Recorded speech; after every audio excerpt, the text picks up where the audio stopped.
Today we're here with Daniel Koroma, and we're about to be talking about creating a business in Montgomery County. So before we start, would you like to introduce yourself to the audience and tell them a little bit about your role and how long you've been in it? Yeah, so thank you so much, Diana, and thank you everyone for joining us today. My name is Daniel Koroma. I'm the Business Liaison Officer here in Montgomery County at the County Executive's Office. So my role is to help businesses that are looking to start in Montgomery County, help businesses that are looking to grow in Montgomery County, and then also help businesses that are looking to move into Montgomery County. This business support services role enables me to interact with many businesses, but more importantly, to find solutions that these businesses need. So I've been in this role now for somewhere about 2 years, but combined, I've been in county government this is my 13th year. I can't even believe it. I started as a volunteer. Wow. Yeah, I volunteered for 3 years, and then from there, I was then hired to be part of the county government. So this is my 13th year. This is my second year in this role. That's awesome. So you're going to be a really great resource for everyone that's watching today. So speaking about businesses, can you tell us what some of the key industries are in Montgomery County and where they're located in the county? Well, absolutely. People know Montgomery County for biotech, the biosciences, and most of them are located in the Up County region. But also, people may not know this. Montgomery County is actually number 2 when it comes to manufacturing in the state of Maryland. So we do have manufacturing here in Montgomery County.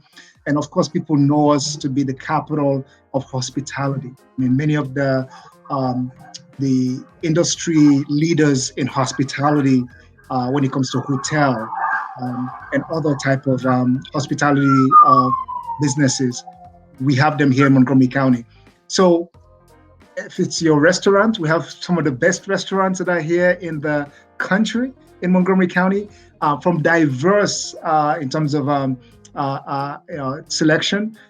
So if your appetite is to take you to South America, is to take you to Europe, to take you to the continent of Africa and different parts, we even have a jollof rice war because it's not even a competition here in Montgomery County. So we do have many industries. And we work with these industries because, as I like to say, small business is big business in Montgomery County. These are the folks who are the revenue generators here in the county. And as a result of that, they're able to fund the county operation so that we can also help, all our neighbors who are here in need. So businesses play a vital role in the economy of Montgomery County. Awesome. So, do you have a favorite restaurant? You mentioned that we were like You're trying to get me in trouble. Let's just say I've tried all of them, and you can see it tells really on me, right? So I'm not going to get in trouble today. Okay, fair enough. So the county boasts about a dozen commercial zones. So for entrepreneurs to establish their businesses. So given the high cost of living in the county, which areas are the most affordable for an emerging entrepreneur? So that's a great question. So these not only enterprise zones, but especially the opportunity zones, which we have here in Montgomery County as well, gives businesses, but not only businesses, it could be investors who are looking to, they've actually actualized in terms of the gains in the stock market over years. They could pack some of that cash into these areas by starting up businesses, by ensuring that they invest in businesses, not only start a business, but they could also invest that part of the cash that they would cash out from Wall Street into this specific opportunity zone.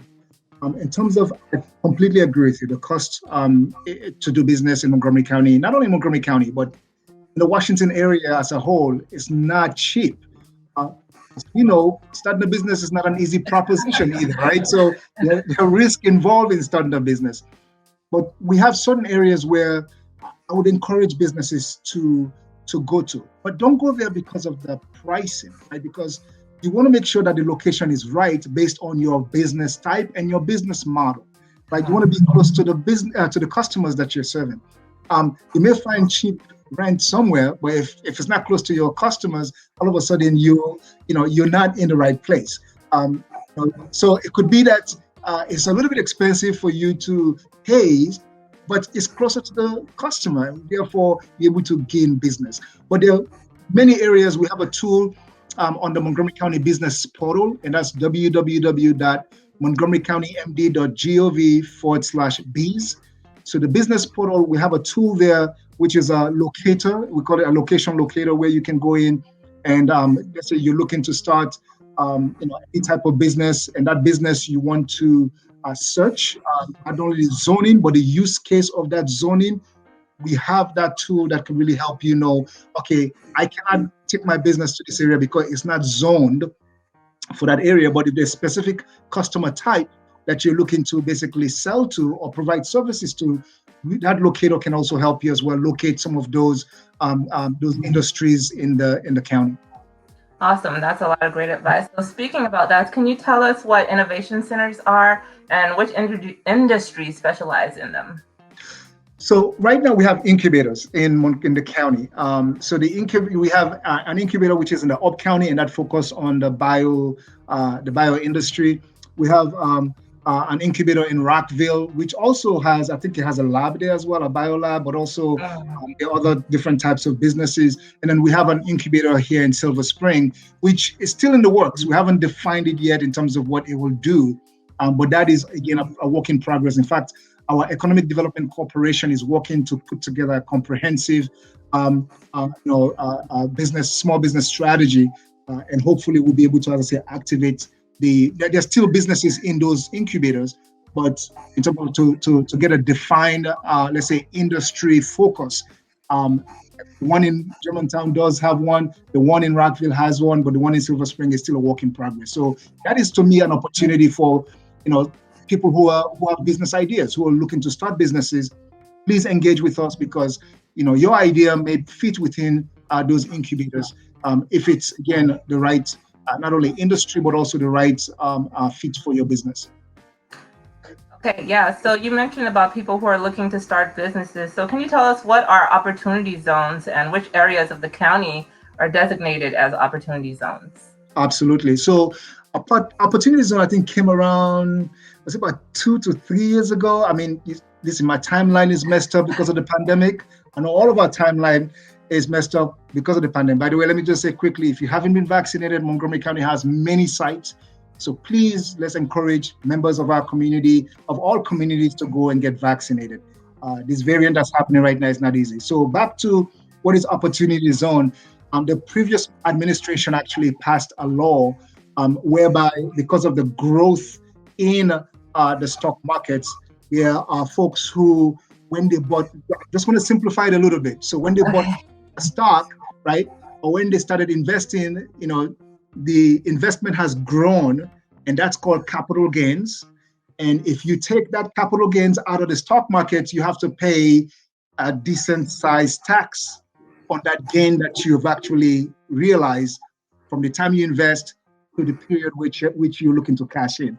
So the previous administration, I'm talking about the previous guy at the White House, then passed a law to say, if you take that money and invest it into low-income neighborhoods, start businesses, part of it is buying real estate, you can actually, the tax that you have to pay, you will defer that tax, and there are numbers of years.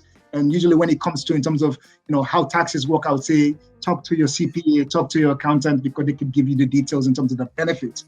But it's to simplify, when you invested in the stock market, and then all of a sudden the stock, the appreciation grows, that amount that you take out, you can put it into certain areas which are designated as opportunity zone. And because of doing that, you don't get to pay taxes immediately, you get to defer it over time. Okay, so can you tell us what benefits an entrepreneur might have by establishing a business in an opportunity zone?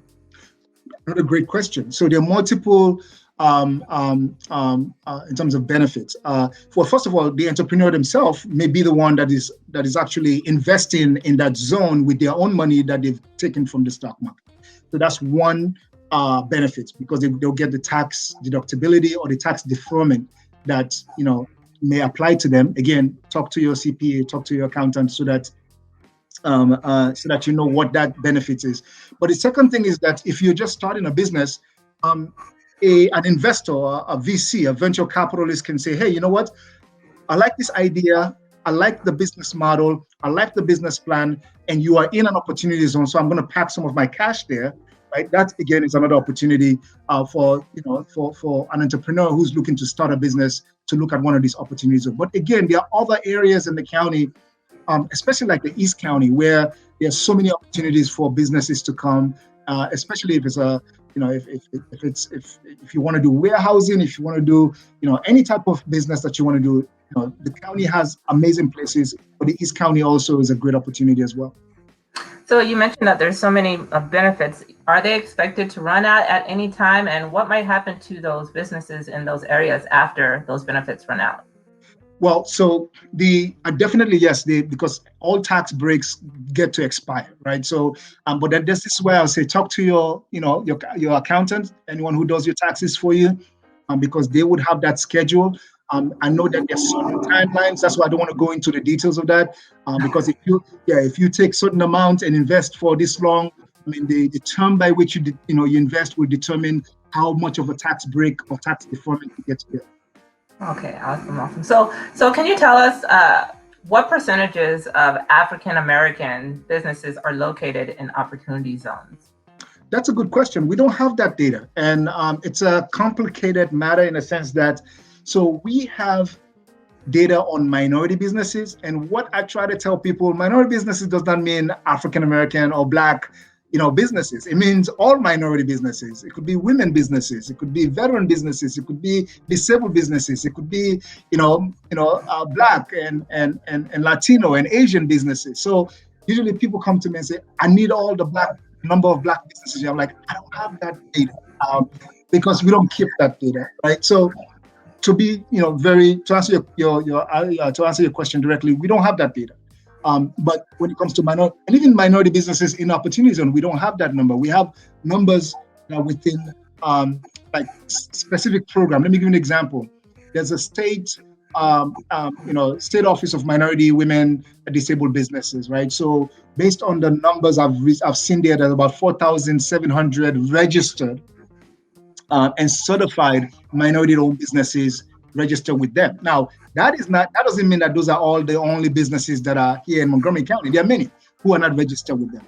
But in these programs, if you're registered, they do ask for demographic data so that they can provide that information, not only to us, but to other entities that are within the state. Okay, so speaking about incentives and benefits, can you tell us what are some economic development incentives for entrepreneurs in Montgomery County?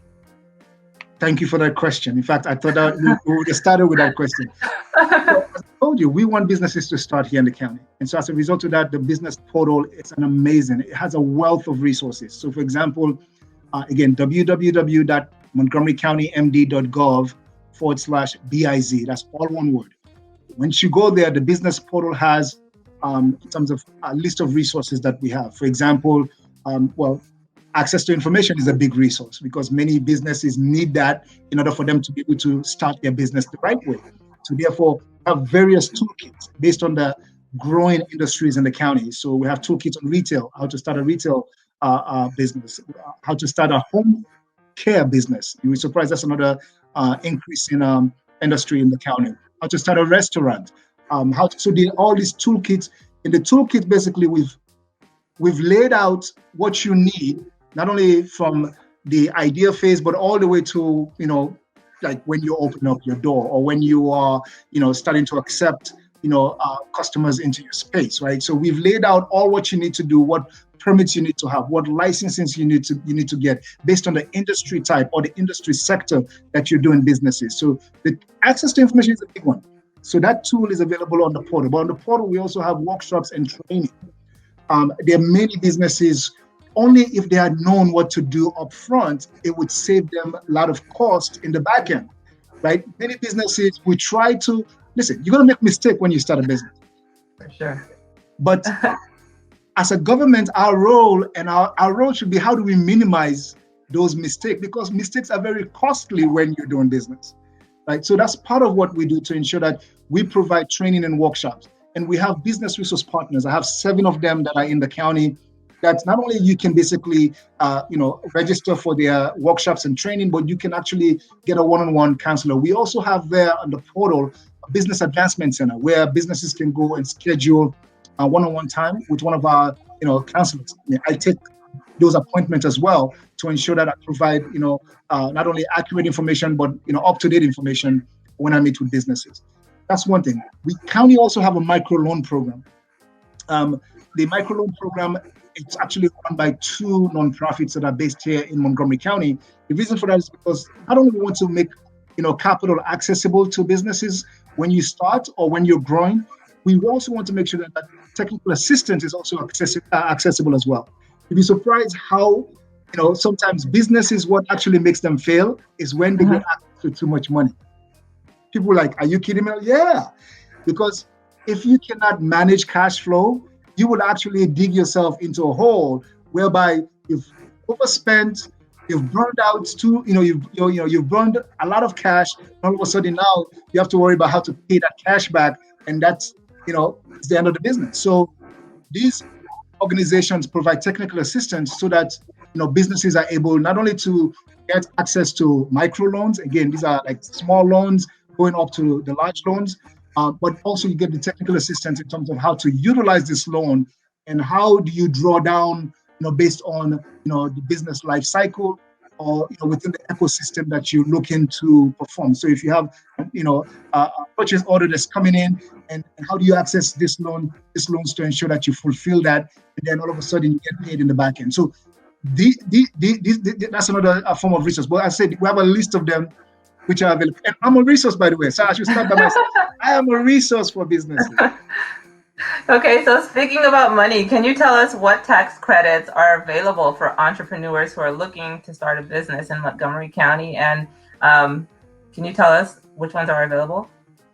Well, so again, I'm not a CPA. I always say when it comes to taxes, I always say talk to an accountant, right? Because this is what I know. I know that we have those in terms of those micro loan programs to help, with, it could be, just funding an idea because you don't want to come out of your own pocket to fund it, to see if there's viability in that idea.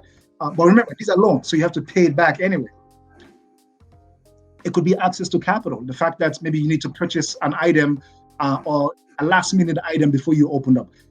The whole idea is that starting a business takes, as I said, it takes not only a lot of time, but it takes a lot of resources as well. So what I advise businesses to do is make sure you plan for it, right? Just don't come to us and say, oh, give me X amount of dollars for me to start a business. The question is, well, what are you putting into the business? It is your business, right?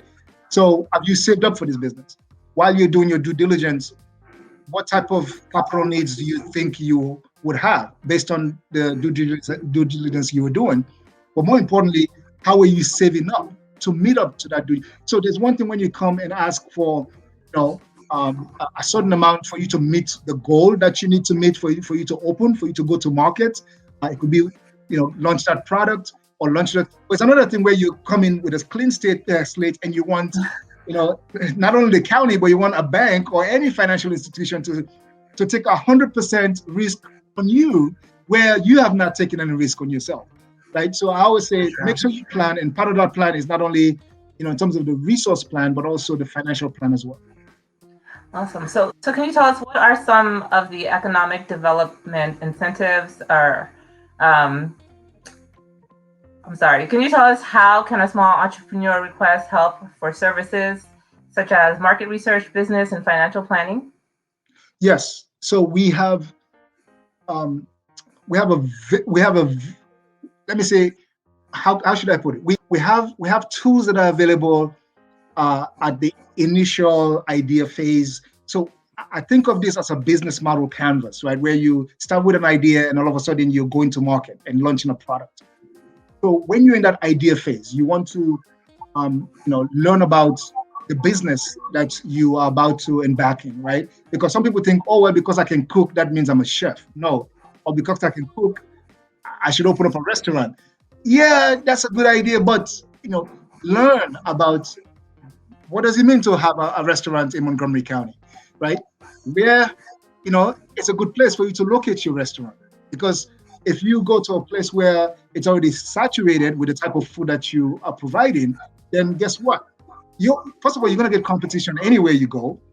But what you want to do is that you want to find a place where you can go that there's a higher demand for your goods and services than the competition. So you want to be one of the competition, and you want to be one of the options.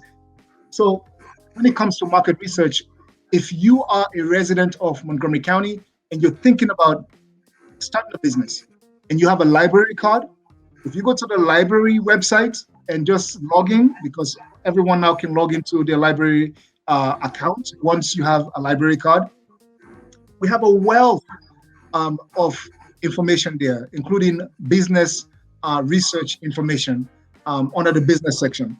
So that's one.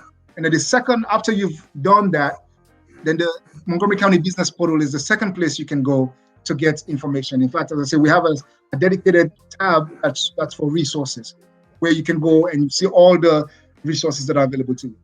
And then the third one, as I said, is our business resource partners. As I told you, we have 7 business resource partners who all provide technical assistance.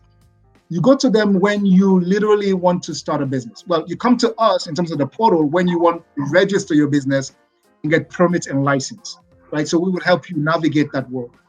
You go to our resource partners when you look into not only start a business now, but also when you need advice on what to do when you are in business. Those resource partners will help you with that. And obviously, we have bank partners and other financial institutions who you will go to depending on what level of need you have when it comes to access to capital. Awesome. So it sounds like there's like a wealth of resources available for anyone who's looking to start a business in Montgomery County. So can you tell us what are the different types of commercial zoning in Montgomery County? Well, there are various types. I mean, so first of all, there's residential. Exactly. There's zone, as I told you earlier, zoning is very important, right? So there's residential zone and there's commercial zone. But you also have the RC zone, the residential and commercial zone. Now, you have like a tons of variation when it comes to the R zone. You can have the R200, the R40, the R, and you can have the RLL. So again, I say if you are looking, let me talk about the application, because those numbers are important, but I don't want to scare anyone from starting a business in Montgomery County because you think you need to know all of that. No, you don't need to know all of that. That's why I'm here. That's why my colleagues are here, to make sure we are accessible, but also we can navigate the whole zoning process. There are 2 things you need to be aware of when you're starting a business, especially if it's a home-based business, right? So there are certain neighborhoods where you cannot do any type of commercial business. Right? It's not zoned for that. So the zoning use case is very important when you start a business. If it's just an R zone, you cannot start a business there. You cannot. And so for those people who say, well, let me start my kitchen in my basement, right? Or let me start my restaurant in my basement. Again, check the zoning. If it's just a residential zone, you cannot do that. If it's a residential and commercial zone, you can do that. Now, there are certain levels, as I said, with limited restrictions. For example, just a quick example, it wouldn't be fair to the neighborhood if you have a lot of patrons coming to your house and taking up all the street parking. So therefore, there are parking restrictions. For example, you cannot have, in certain zones, you cannot have more than 5 cars come to your house in one day at one time, right? So I only say that to say, first of all, before starting a business, find out which zoning is applicable at the location, especially if it's a home-based business, but also the use of the zoning as well. Like, what can you do in that zone? And all of that, you don't have to worry about it. If you come to us, we can help you navigate that.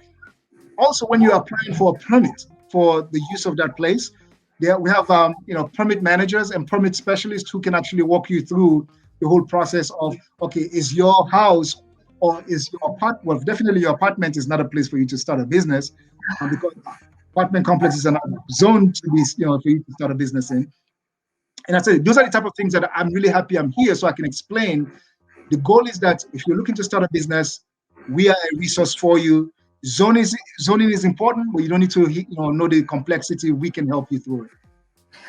So it sounds like zoning is very, very important. So how can a business owner find out if the property that they have is legally zoned for the type of business that they have? That's a great question. Actually, I just walked a business through that this afternoon when I was in the office. I'm not kidding you. So Great, if you so go, you're fresh. yeah, so it's fresh. It's fresh. I can even look at the tab that I told them to point at. No, but you go to the Department of Permitting Services. So Montgomery County MD.gov/DPS. That's Department of Service Department of Permitting Services, DPS, right? And then from there, we have the zoning tab where you click on zoning, and then there's a place that called map. There's a tab for maps, and on the maps it says find my zone, and then you click on that. You put in your address. It will tell you exactly what zone you're in.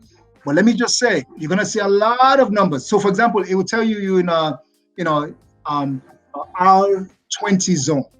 And then there's a link. Yeah, there's a link. This is just an example. If for example, it says you're on an R20 zone, right? And there's a link to that the number R20. When you click on it, it gives you a definition of what R20 is. It will say R300, R200, R40. So you don't need to worry about that. As I say, in the application, in terms of the use of that place, you can need a permit, the occupancy permit. When you're applying, then the permitting specialist is the one that's basically going to let you know, hey, no, this area is not zoned for that. This area is indeed zoned for the use. Okay, so the permit specialist will also let us know what type of permits are required for the future business that they're trying to open? That is correct, because every business, if the location does not have an occupancy permit, needs to apply for an occupancy permit.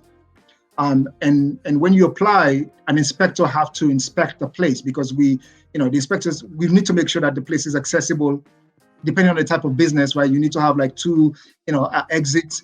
The exits have to be properly lit. So there are certain things you need to meet in order for the location to get a green light to say, okay, now you can open your business. So the permitting specialist has, in terms of a wealth of resources that it could give to businesses to ensure that the location is ready before they open up the business. So along those lines, can you tell us what a certificate of occupancy is? Yeah, that's what it says. The use, the permits that you need in order for you to be able to occupy the location. So, for example, as I say, the reason you need that is because it has a total amount of in terms of people that are allowed in that space, right? It's also defined in terms of it has to be displayed at all times when people come to your establishment, because that's how people know that indeed you have the right to occupy that location. So it's important because why? That is not issued to a business that does not meet the requirements that the county has set for that type of business. So, for example, let's say, well, not necessarily all of business locations need to be, wheelchair accessible, for example, right? So people, with disabilities should be able, to come to your establishment. So that occupancy permit will allow, you to, or before you actually open up, it'll ensure that you have all those things in place before they issue it out to you. So it is very important. No one should be running a business in a physical place if that place does not have a permit for the use of the place.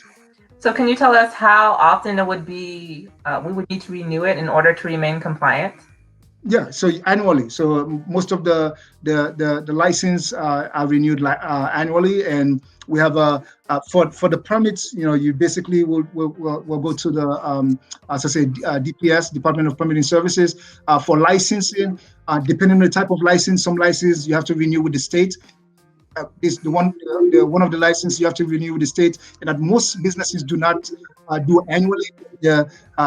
Just to show that they don't have any, they file their business personal property tax, right? So that has to be done annually. If you don't do it, that's when you're not in good standing with the state. If you're not in good standing with the state, then you forfeit, your business registration. So that's one. But also there are other business license for electrician license and all the other type of trade licenses that you get to renew at the Montgomery County Courthouse. The courthouse is right here in Rockville, where you can go and renew it as well. Most of these now you can renew online, so you don't have to physically go to these places.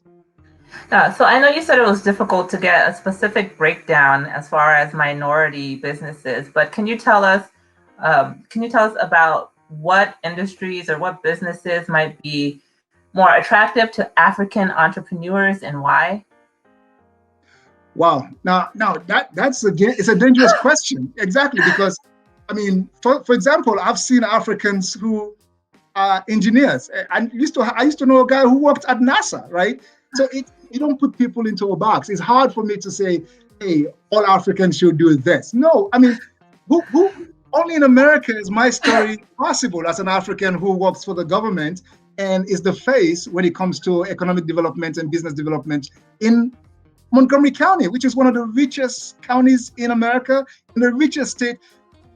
You know, as I said, so if somebody had put me in a box, I wouldn't be where I am today. So let me start by saying I would not put anyone, not only Africans, but anyone, because the thing about business and the thing about doing business in America, in Montgomery County, is the fact that you can be from anywhere. In fact, look at some of the Fortune 500 companies that are started by immigrants.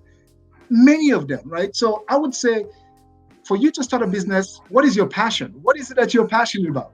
Right? I'm not saying what's your hobby, because hobby is not something, hobby is not a business. You don't make money off a hobby. Well, some people do make money off their hobbies, right? If other people have that same hobby and you charge them for you to do what you love to do.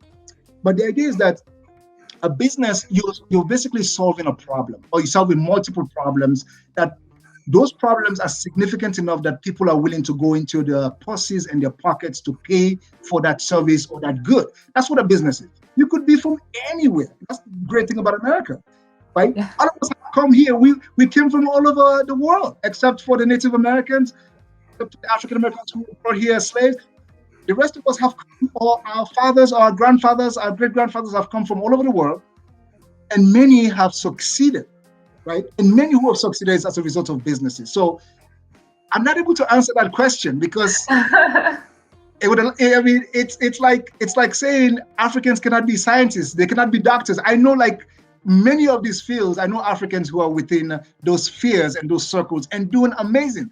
I mean, not to digress, the vaccine, right? There was an African American woman who was part of the creation of the vaccine, right? So I mean, listen, we cannot limit ourselves to just one industry or one business type. Okay, that's fair. I can see what you're saying. Definitely. So can you tell us where African businesses are mostly located in Montgomery County, and what reasons can justify the spatial distribution of them? Well, they're all over. I mean, Plattsburgh, there's an African, I'm not kidding you. There's an African grocery store at Plattsburgh, right? But it's amazing. I mean, there's an African grocery store right here in Bricks Cheney. I mean, there's a African hairdresser right here in White Oak where I live, and that's why my wife doesn't want us to move out of White Oak. Wow. But then look at the restaurants, that are in downtown Silver Spring, the Ethiopian restaurant, the Cameroonian restaurant, the Ghanaian restaurant. There's a Jamaican Sierra Leonean restaurant that just opened up, right? You go down to Rockville, there are Ethiopian restaurants there. You go, I mean, they're all over the place. That's why I say you cannot put us in a box. I mean, the goal is that you go to where there's a demand for your business. And once you're there, people will come and they will patronize you. Yeah, so it's so diverse, right? So can you tell us, how are the county's business incentive programs advertised to the African community? Well, that's one of the things we're doing right now. Now, the goal is that so for example, I work with many of the, the chambers, the ethnic chambers, right? I also work with many of the advisory groups. In fact, I was the first African and Caribbean community liaison, and those advisory groups have economic development work groups. So I share information everywhere, the hopes that once that information gets to those chambers or those groups, they would also amplify whatever I'm sending out so that more businesses. An example of that would be during the pandemic. I did over 70 shows and webinars just like this, where I talk about, in terms of the grant, there are all the grants there's over $40 million that we basically gave out in grants. And the great thing is that many of these advisory groups, these chambers, these ethnic chambers, partner with me for me to come there and for them to prepare the businesses and the nonprofits for them to apply. So listen, we can never do enough when it comes to access to information. And that's why whenever I'm invited to go and talk about doing business in Montgomery County, I'm more than delighted to schedule myself to be there. So speaking about access to information, a lot of the public services are increasingly translating the information that they're given into the different languages that are spoken in the community. So can you tell us why does it remain a challenge to see information in French, knowing that there's a sizable African community in Montgomery County that speaks that language? Well, I'm not sure about, I know there's been a tremendous in terms of investment that has been made when it comes to not only French, but Amharic as well. Remember, as I say, this is my 13th year in government now. Compared to now, clearly, especially in this past pandemic, there were not only webinars we did, but every single information that we put out was translated into the top 6 languages that are spoken in the county. And some of those top languages are French and Amharic, to reach out to the African community. But as I say, one of the things that I'm really proud of that we did was that in many of these webinars, I was not the one, going to, but we recruited somebody from the French speaking community to do the webinar. So I, basically trained them. I did train the trainer. I think we did that. We recruited somebody from the, from the Ethiopian community to do the webinar. So again, I'm not the one just going and making presentation. We actually have people who speak the language, and they're the ones that are basically doing the presentations as well. So, as I said, we do have a lot more to do, but I can assure you that many of the information that comes out of the, from the county government now, many of them are actually translated into the top 6 languages that are spoken in the county, and Amharic and French are among those top 6 languages. Awesome. So can you tell us what service does the Montgomery County Economic Development Corporation provide to new and veteran entrepreneurs? Yeah, well, not only to them. So there are 3 areas that they focus on primarily. Which is, business attraction. So how do we get businesses into the county? And they focus on the big guys, the big stuff, but also we work hand in hand with them, in tandem. So it doesn't matter if you go to them or you come to me or come to our office, we work all together. So again, business attraction, business retention. There are businesses we want to keep because they hire more people, they hire people here and we like them to be here. So if there's any type of, a way to keep them here when they're expanding, then the Economic Development Corporation is involved in that. But again, when it comes to, as I say, when it comes to, expansion, so attraction, retention, and expansion is the last one. Expansion, those businesses that are looking to grow within the county, instead of going somewhere else, our Economic Development Corporation actually works with them to ensure that they find a place or they get the resources that they need to expand here in Montgomery. So that's the big, that's the big picture of what they do. And then, as I say, we work in tandem with them when it comes to small, minority, women, disabled, veteran-owned businesses. And then also when it comes to in terms of doing business with the county, that's the only difference that we have between the two, where we are, our procurement department, basically has different programs for small businesses and for locally owned businesses, as opposed to the Economic Development Corporation does not have something like that. Okay, so speaking about small businesses, can you tell us what the speed to market incentive is and how it helps small entrepreneurs? Well, we're looking to streamline processes. The goal is that we want you to come into the county and be able to start just like that, right? So speed to market is to allow you that you go into a one-stop shop. By the time you're done, you get the license, you get the permit, you're able to basically open up your business.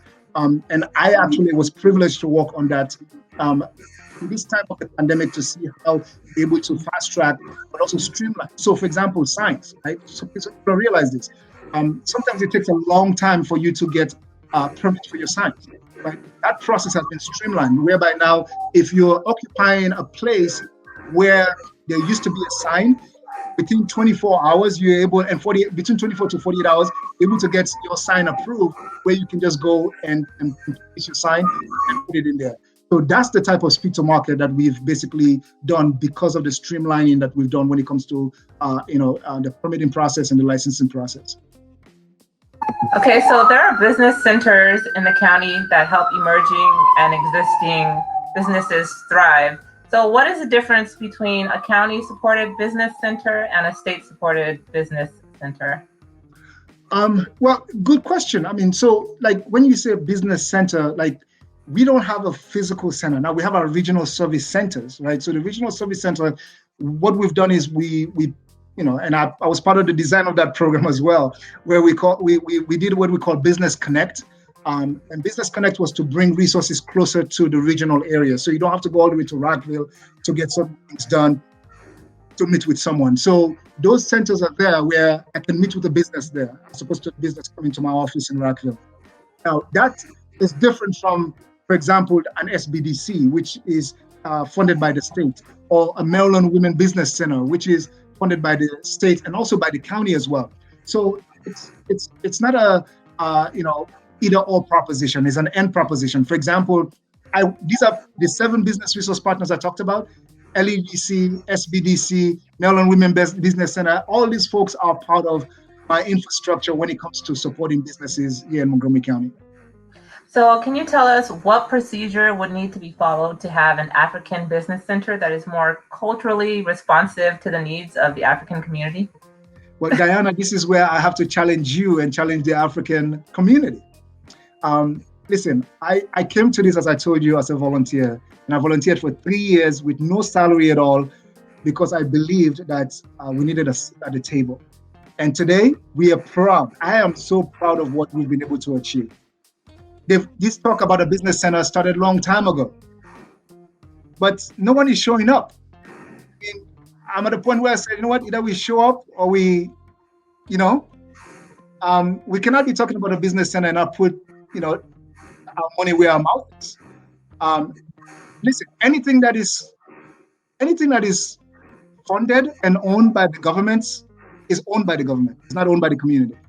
And I'm talking to you as a government employee, right? We need to be serious about the conversation, but more importantly, we need to be intentional about it as well. So is it needed? It's overdue. The question is, who are the leaders? So I challenge all the leaders who are watching this for them to reach out to you and reach out to other leaders who have this vision. And let's work together and see how that can be set up. Yeah, and that's why we have you here, so that we could get the information out to the community, so that we can help to address this issue, right? Absolutely. But again, it's not about just having a center for having a center's sake, right? Right? What type of, capacity building that center is going to, do? What type of technical assistance is going to provide, right? What type of, resources needs to be in place in order. So these are all conversations, I'll say, that needs to be had. And I know I've been part of it in the past, and I'm willing to be part of it again in the future. The goal is, I'm tired of people saying this now. Either we put up or we go home. Let me just say that. Okay, so can you tell us, are there business grants for new or veteran businesses? Grants is a key word there. No, there's a micro, as I say, micro enterprise, loan. There's small loans that we give to, but grants are, put it this way, you can apply. There are other channels that are available to apply for grants. In the county government, to answer your question, there are community grants we give to nonprofits, right? The county executive, the county council give community grants. And most of the nonprofits that get those grants are not new nonprofits. There are sometimes where there's a desperate need for a solution. There's a new nonprofit, yeah, it could be funded. And all nonprofits actually encouraged to apply. So when the grant process is open, I would recommend that, all nonprofits in Montgomery County, you have to be in Montgomery County though, you need to apply. And then when you apply, it will be reviewed, you go through a board that would actually review your application. So to answer your question, there's a grant, but for you to start your nonprofit, most likely no. But again, it doesn't mean that you shouldn't apply for grants. The only thing is that make sure you don't raise your expectation too high if you're looking for somebody to start your own business for you. So is this information available to the African community? It's available to all communities. So again, MontgomeryCountyMD.gov is the main county website. If you search India grant, there's actually a grant advisory group, and there's a grant. In fact, there's an office of grant management that was just opened up. And Caroline Chen is the person who runs that office. She's amazing. She's dynamic. Folks can reach out to me. My contact is on the county website, so MontgomeryCountyMD.gov/biz, B-I-Z. Under contact, you see my name there, Daniel Koroma. My email is there, my phone number is there. So we've been focused a lot about, growing businesses in the local area and in the community. Can you tell us what support is available for local businesses that want to access the global market?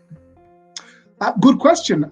So again, as I say, it's not it depends on what you're looking to do. So there are many resources that are available. The first one that I say, anyone who is looking to go outside of the United States is to talk to the Department of Commerce, right? So there are trade representatives that are here in Baltimore, for example. I know Aisha, for example, is one of them who help businesses. Actually, she's helped multiple businesses who are looking to both import but also export as well from anywhere. It could be not only Africa, it could be South America.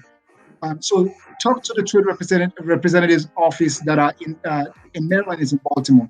But besides that, people don't realize this. In most of the embassies, the U.S. embassies, they have trade attachés that are there. So that also is another resource as well. And in every one of these two places, if it's the trade office here in Maryland or the trade attachés that are in the embassy, they have a wealth of information. But the trade attachés are very important because they have country-specific information that could help you. Plus, they could also protect you as an American business from many of the ills that usually go on in certain countries when people try to take advantage of you because you're from America. So can you tell us, are there plans to set up an African Chamber of Commerce in the near future, although an Ethiopian one already exists? Again, I keep saying, Diana, you're asking me questions and we've had conversations about this. So can I challenge you again? And the people who gave you these questions, tell them that I know who they are and they need to step up. They need to step up. Absolutely. I mean, listen, if you look at the function of a Chamber of Commerce, tell me. I mean, we have more businesses in the county. We have lots of businesses that are, yes, let me give a shout out to IOSpaces, right? Who hosts over 100, right? Entrepreneurs in a space. It's like a co-working space. I mean, and you're telling me we don't have a Chamber of Commerce, right? So my thing is, I challenge you, Diana, but I'm also challenging those who gave you that question. Tell them to rise up and start one. Okay. So it seems like, we've been talking about how many African businesses are located in the area, right? Can you say, given that, many African entrepreneurs have an interest in setting up, social enterprises such as nonprofit organizations, what are some benefits to being set up in Montgomery County as opposed to any other county? Well, I mean, it's about an ecosystem, right? So there are many things that are connected. As I say, we're one of the wealthiest county in the state. Well, actually, we're the wealthiest county in the state and one of the wealthiest county in America. If you have, a nonprofit and you're looking for funding, you go to where the money is, right? You go to people, and the people in Montgomery County have such a generous heart. I mean, people in Montgomery County give money to causes all over the world. And your cause may be one of them. And just because you're located here in Montgomery County might be that difference maker for them to make you a grant as opposed to making somebody else who doesn't live in the county a grant. So, I mean, that alone is a value proposition for anyone to start a nonprofit here in Montgomery County. So I know you said they have a very generous heart, but are there incentives for the county to support those entrepreneurs?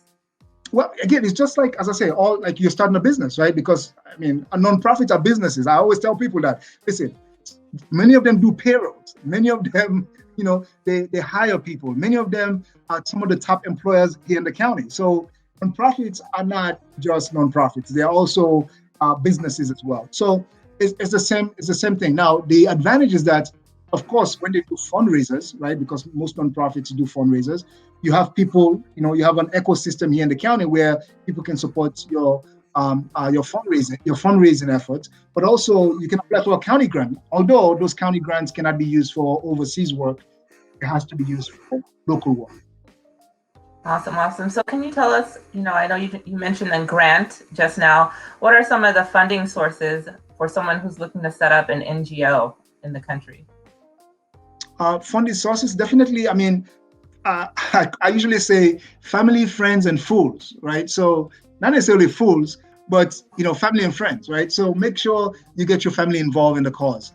You never want to start a business, no matter if it's a nonprofit or for-profit business, without having agreement with, if you're married, with your wife or your spouse, your husband, your spouse. Both of you need to be on the same page before you get into any type of business.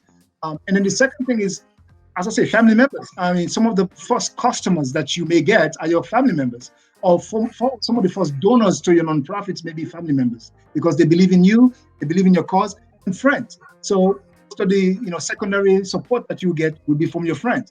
I would say those are the primary funding sources. And then once you now have a proven record of success, then you can go and apply for grants, or then you can apply to foundations when it comes to like philanthropic foundations for them to fund some projects that you do. So can you tell us what's a DUNS number and what is the benefit for an organization to have one? Good question. So a DONS number is one that many who are in the federal contracting space needs to have. It's more like I would say like a social security number or your credit score. So of course, your EIN number is your social security number. Your DONS number is like your credit score. The good thing is that it places you in an industry, but also it may place you in an industry sector. So therefore, if there's a contract coming up and they're looking for a specific type of not only business, but a business that's within an industry or an industry sector, your DUNS number is what basically differentiates you from other type of businesses. Now, with our own procurement, you don't need a DUNS number, but for the state and many of the federal contracting, you do need a DUNS number. Awesome, awesome. So what are some resources available to someone looking to start a nonprofit, no matter their particular niche? Can you repeat that again? I didn't get the last part. So what are some resources that are available to someone who's looking to start a nonprofit, no matter the specific niche that they want to start it in?